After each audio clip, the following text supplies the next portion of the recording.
Good evening, everybody, and welcome into our Breast Cancer Awareness Month presentation. Tonight, this evening, we will be discussing breast cancer and alopecia areata in part into with hair loss. I am Shaquana J. Douglas, MBA, and I will be your presenter.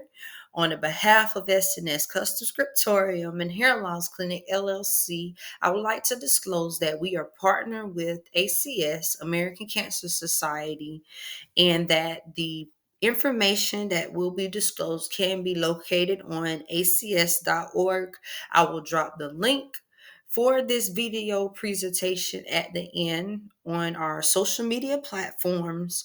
And also, too, once you download that link, one should be able to have access to the resources tied in from acs.org with the links embedded throughout the webinar.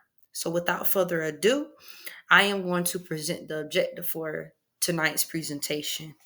My objective is to raise awareness by presenting about what is breast cancer in women and men and highlighting the key differences, educating about the key statistics for women and men for 2024, and encouraging the community to take action based on what's new in research for breast cancer in women and men. And finally, we'll have resolution and final thoughts. So, the background information about what is breast cancer in women. Breast cancer is the most common cancer that is found in women across the U.S.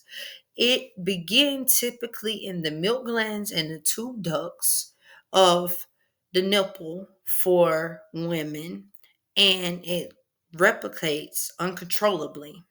It is very imperative because it typically goes unnoticed because there is no signs or symptoms unless the woman goes to see their physician or their OBGYN for their annual visit.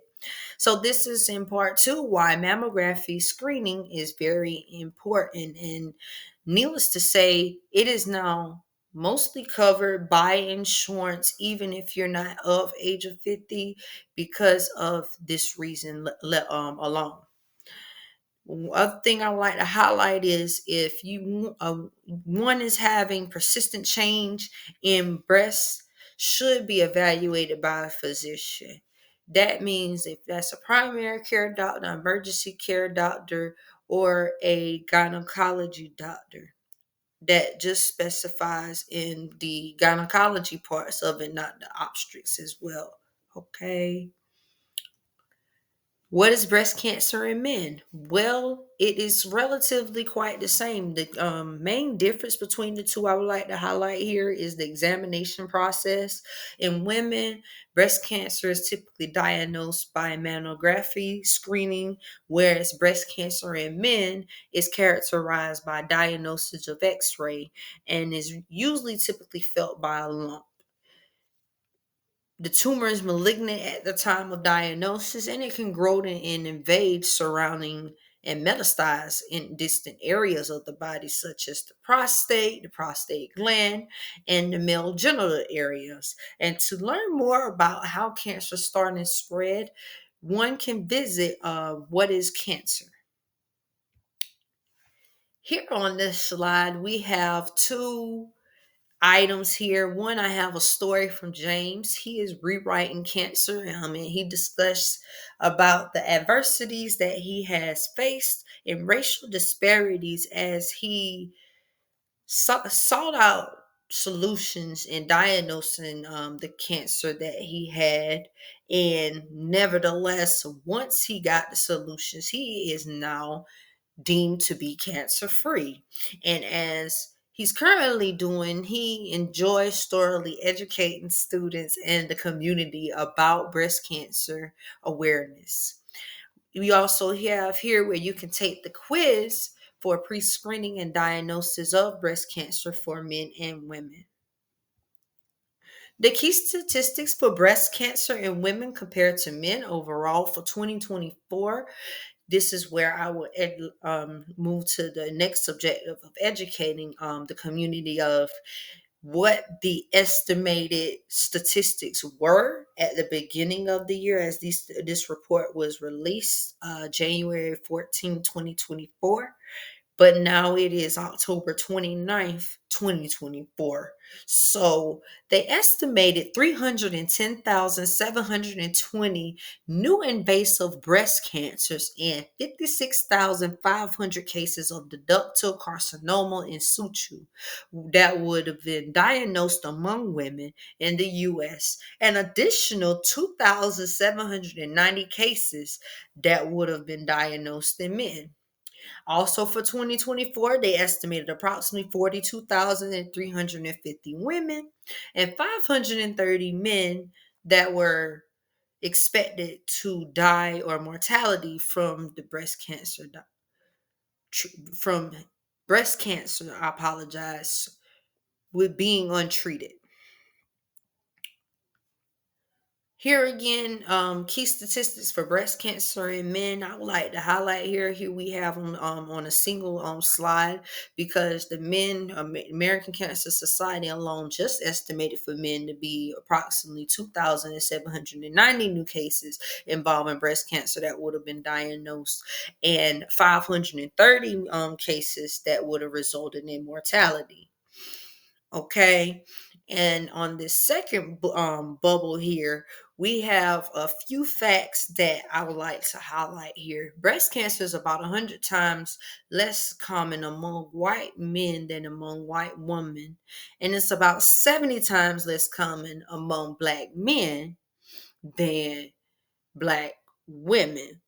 Black men with breast cancer tend to have a worse prognosis or outlook for it. So, therefore, even though it is significantly lower than the odds for women of having breast cancer, it is still highly recommended to opt for early screening because, based on the risk factors for breast cancer, it could be higher or lower than this.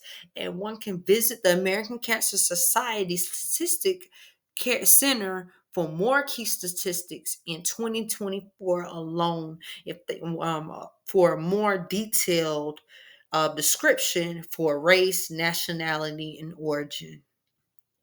So, what is the new research at men and women? This is where I would like to highlight the third objective in taking action. Well, before one take action, one should be informed about what has already been done since the treatment of chemotherapy and oral prescription pills. Well, Medicare started covering scalp cooling in 2022, folks, with the one-time benefit up to 1850. Yes, and that bill was passed along with our Congressman Ayanna Presley and along with other congressmen that was involved in this court case. This can be located on the government website. This applies to automated scalp cooling systems, which are FDA approved. Medicare covers certain supplies, such as the scalp cooling that needs extra caps because they do need to be changed regularly. And many insurance companies, they also cover or reimburse for these systems. However, the government will not cover the manual cold caps because one, they're not FDA approved. So in turn, because they're not FDA approved, the insurance is not going to approve them, nor will Medicare approve the manual cold caps. So it is highly recommended that one asks their insurance if they cover cranioprosthesis for medical hair loss, alopecia. I would like to slow down and highlight here because the title that I had of the slide was breast cancer and alopecia areata. Well, folks, prior to presenting this, at one point, because the trends is trending so high towards insurance covering cranioprosthetics, alopecia areata was only being covered at the present time because alopecia areata signified that hair would not grow back or that it will grow back at a slower rate. Well, folks, now if you just express to your physician, hey, I have a concern about hair loss, which in turn is alopecia, the insurance will definitely cover, which only require a letter or prescription from the doctor, typically a dermatologist, because the dermatologist will do a thorough hair, skin, and nail analysis. Many insurance companies will cover part or all of the costs.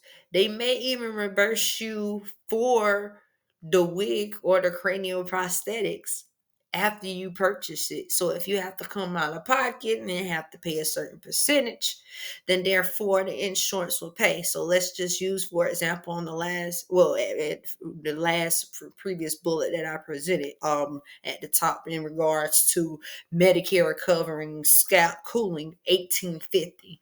You come out of pocket, you had to pay $850. The insurance will reimburse you the $850 that you had to pay out of pocket, that the insurance cover $1,000 up front. Okay. And final resolutions and thoughts for this evening. SNS Custom Scriptorium and Hair Loss Clinic LLC is self-insurance for hair loss clients who qualify. You can contact us by texting or calling the designated phone number that is presented here in this slide. And I would like to thank you all for your dedicated time and attention for this evening. I did not anticipate it to hold you long, which is great. Here you have all the list of references that has the statistics and the facts about the information that has been presented in tonight's presentation. And you can follow us on Facebook at SNS Custom Scriptorium and Hair Loss Clinic LLC. Also on YouTube, that's our channel name. Our YouTube handle name is SS Custom HLC LLC, which is also our Instagram name, and our TikTok at ss.custom.hlc LLC. You all have a great night, and that's all for now, folks. Bye.